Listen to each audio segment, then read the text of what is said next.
Good afternoon.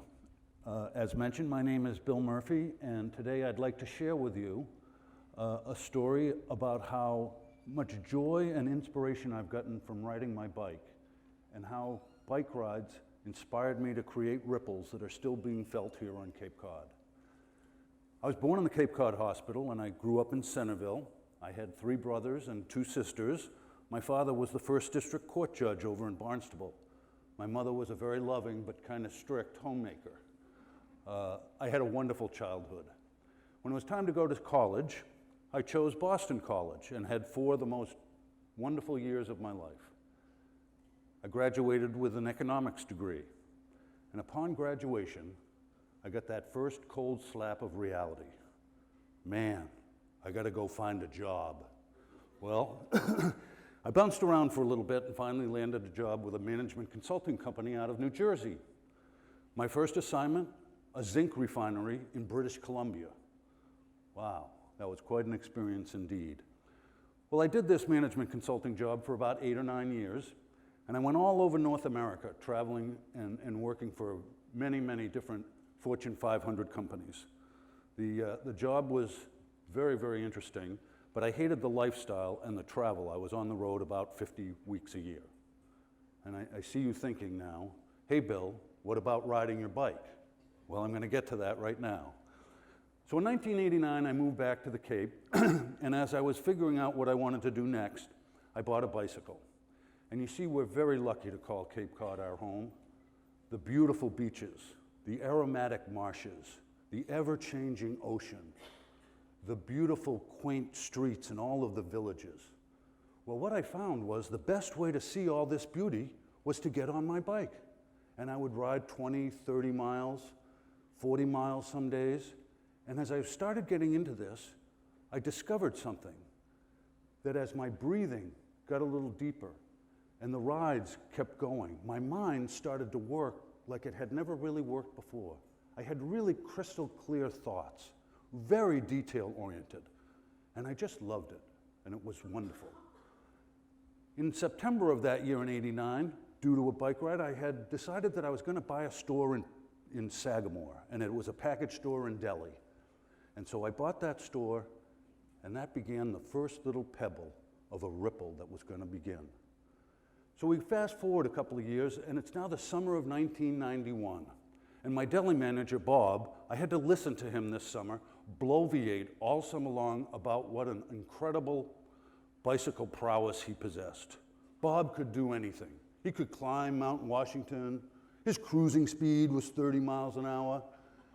Heck, on a bad day, he could ride up to Boston and back on his head. Bob could do anything on a bike. Well, we're winding down with summer, and frankly, I'm just getting sick of listening to Bob, and I say, hey, Bob, how about you and I take a ride one day, maybe this coming Sunday? He says, really? And I said, yeah, we'll ride here from Sagamore up to Provincetown. He says, you're on. So I said, okay, great. Well, I had a friend by the name of Frank that had a 42-foot cabin cruiser, loved to go out on the weekends, boating all over the waters. And I said, hey, Frank, Bob and I are gonna ride up to Provincetown on Sunday. Would you mind meeting us up there? And we'll get on the boat and we'll come back. He says, oh man, that sounds like fun. We'll have a blast. I'd love to do it. So we had Frank on board. Customer came in that I knew was an avid cyclist. His name was Dick, and I said, hey, Dick, Bob and I are going to be riding up to Provincetown on Sunday. Frank's going to pick us up in his boat. You want to join us? He says, oh, I'd love to. That sounds like fun. So that Sunday morning, about 8 o'clock, beautiful day in September, we meet up at the store, and we have some pleasantries, but it's time to go, and off we go. Well, Bob, he's off like a bullet. And by the railroad tracks in Sandwich, Bob must have had a half-mile lead on us. However, that was going to change. So by West Barnstable, we caught up to Bob. By Barnstable Village, we had passed Bob. As I kept looking back, he kept fading into the rear view further and further. By Dennis, he was out of sight. When we reached Brewster, Dick and I, with some concern for Bob, decided to pull over into a mobile gas station. And so we waited in the gas station, and we waited, and we waited. And then after a little while, who comes limping around the corner but Bob? And Bob is toast. So he comes over, he sees us, and he sheepishly comes over and he says, man, I'm done. I can't go on any further. I said, really, Bob, what are you going to do? He takes his bike and he throws it over the chain link fence that to this day is right there, lands in the field, and he says, I'm going to thumb up to Provincetown. I'll see you up there. So it's like, wow, that's kind of... So Dick and I leave, and we're on our way, and I turn back and see, and there's Bob with his thumb out on 6A, thumbing a ride up to Provincetown. So Dick and I continue along the way. We go into Orleans, around the Rotary, up Eastham, and then things started to get a little difficult. There were some hills, and it seemed like they were endless hills, and Wellfleet and Truro, up and down and up and down. Well, all of a sudden, we saw this sign, and I thought it was like the gates to heaven. Provincetown, wow, we made it. So into Provincetown we go, and we go to McMillan Wharf, and there's Frank, just as he promised, in his boat, and we take our bikes and we get on the boat, but Bob isn't around. So we spend about an hour having refreshments and telling the story of the ride and what a great day it was, and Bob's still not around. Well, Captain Frank said, listen to you guys, I told you we had to leave at 2 o'clock, so I've got to go. Still no Bob. I'm literally untying the boat from the wharf, and I look up McMillan Wharf, and I see this guy running down the wharf. And the closer he comes, it looks more like Bob. And he's got all this stuff kind of flying off him. And I'm like, wow, Bob, what's going on? So he finally makes it to the boat, and he gets on, and he's got these feathers that are all over him. Bob, what happened? Excuse me. He said, well, I hitched a ride as I said I was going to do it, but I was in the back of a truck, and it was filled with chicken coops, and there were feathers all over the place. But it was a ride here, and I knew I had to get here because you guys were going to leave at 2. I never roared so loud in my life. I mean, it was unbelievable. So back we came, and it was a wonderful day, and the following year, I was thinking on a summer day, as I'm riding my bike by Craigville, up to Sunset Hill in Hyannisport, I thought, wow, that challenge day, that was so much fun. I wonder if I can do something with that. At the time, my brother Larry was the president of the Cape and Islands United Way, and I knew they were always looking for funding. And I always wanted to do something to memorialize my father, who had died in 1983 of cancer, but was a great man. Well, it was during that ride I thought, geez, what if we put something together and we took this ride along the Cape, the beautiful, beautiful Cape Cod. Along 6A, we got up to Provincetown, and just like I did before, we'll get on a boat, and we'll cruise back to Sandwich, and we'll end the day with a big clam bake. I said, geez, you know, we'll have it at the end of the summer, the last gasp of summer, and then there's that little hill in Truro that it's not very long, but it's really steep, and it kind of takes your last gasp to get up there. Well, son of a gun, we'll do it, and we'll call it the Last Gasp Bike, Boat, and Bake. And so in 1992, we started the first Last Gasp, and we had 47 riders line up at the canal in Sandwich, and we rode our bikes all along up to Provincetown. When we got to Provincetown, we got on our boat. Highline provided a boat for us, and we cruised across Cape Cod Bay. And then at the end of the day, we had the clam bake. And although this is a little bigger one, and this is the clam bake as we have it now, on that first year, we had about 75 people there. We had 47 people that rode. We raised $3,750 that first year. But at one point at that clam bake, I looked around the room, and of the 75 people there, every single person that I was looking at had a smile on their face, every one. And I said, wow, I think we got something here. So a couple years went by, and I wanted to make the Last Gasp bigger. And I was riding along 6A, and I thought, wow, what if we invited several organizations to take part in this? And they'd be diverse all over Cape Cod, serving all kinds of different people. And then we would allow the rider to become empowered and choose the organization that they wanted to support. And they would choose.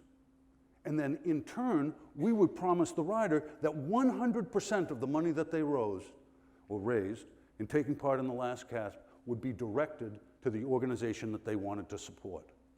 Choice and a guarantee. And that's become the bedrock of Cape Cod charitable fundraisers.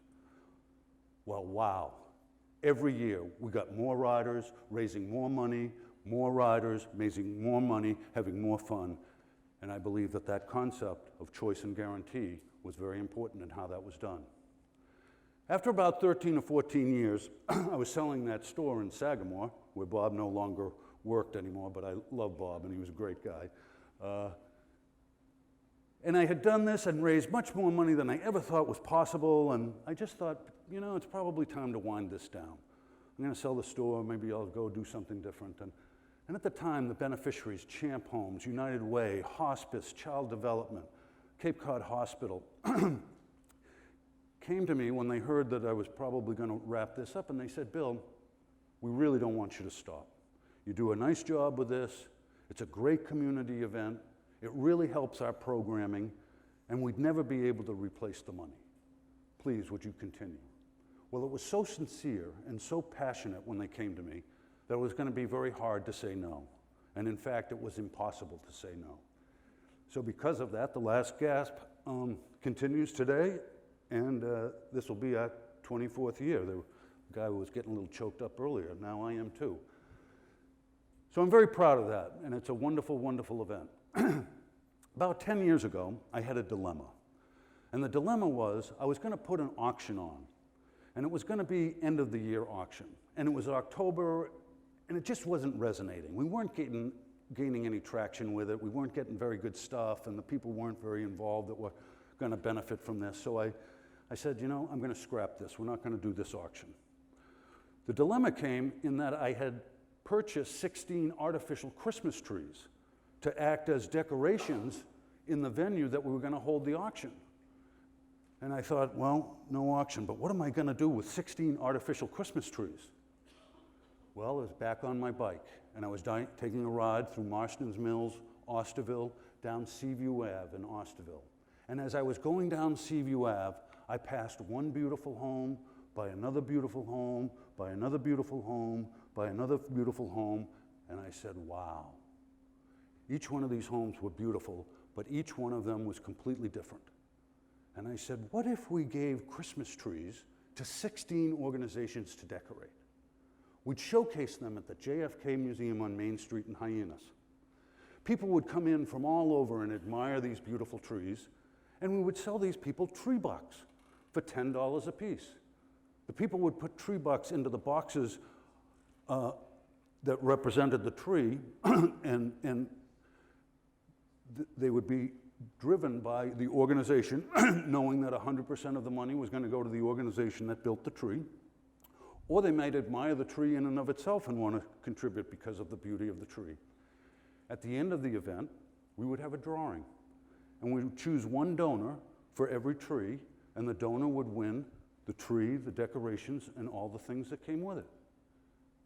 As I was riding along, I thought, wow, that could be spectacular.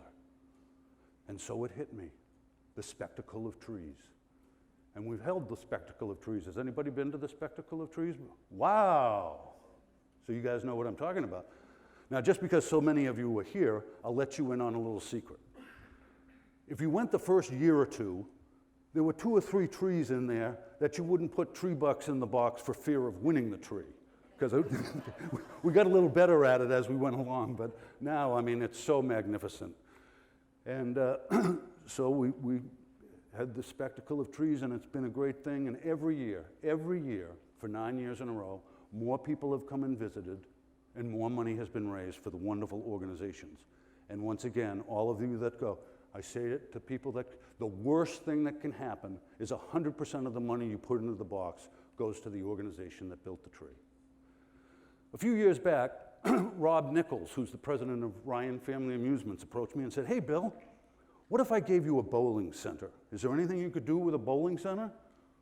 And I thought, well, thanks, Rob. Let me think about it a little. I'll get back to you. Well, I wasn't much of a bowler, and I had never really heard of a bowling fundraiser before. So, as you know I'm wont to do, back on my bike, I'm cruising along the canal, the service road or the bike path along the canal. And there's a huge freighter in the canal that's sailing in the canal. And I look over to that freighter, and I see a bunch of guys, and they're all doing something, and I have no idea what, but they were all doing it in a coordinated fashion. They were doing it as a team. Wow. What if we had a bowling tournament that featured teams? And those teams we got from businesses all around the Cape. And the teams would come to represent the company that they work for. And they'd get involved in a real team-building enterprise where they would go out and practice together and they would fundraise together. Well, it was under the Bourne Bridge when I thought, geez, you know what could we call it? We'll call it Roll the Rock. And we've had Roll the Rock for many, many years. And the whole purpose of it, obviously, is to raise money. But the way that we score it is each team gets 1 point for every pin they knock down, and they get 1 point for every dollar they raise. And I didn't show you trees, sorry there. My clicker was a little slow. So at the end of the tournament, we would rank all the teams, and top teams would have a chance to win great prizes, like a chance to win $100,000 in cash, a chance to win a limo ride to a Red Sox game, great gift certificates. Well, it was so much fun. And then we encouraged the teams, show your colors. Why don't you come and get dressed up? Let's make it like Halloween in March. Well, teams have gotten on. We've had 40 teams the last couple of years, 57 teams 2 years ago, and we found out that was 17 teams too many because the place was chaotic. But a lot of fun, Roll the Rock, and once again, inspired by a bike ride as my mind was going. And so it's been quite a journey. From that first year of the last gasp, where we raised $3,750, to last year, 2014, Cape Cod Charitable Fundraisers distributed $791,000 to the Cape Cod community through our programs.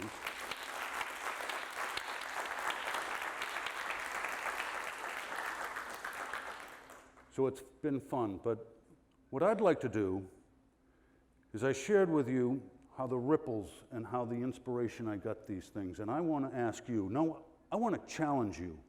I want to challenge each one of you here today to find your inspiration.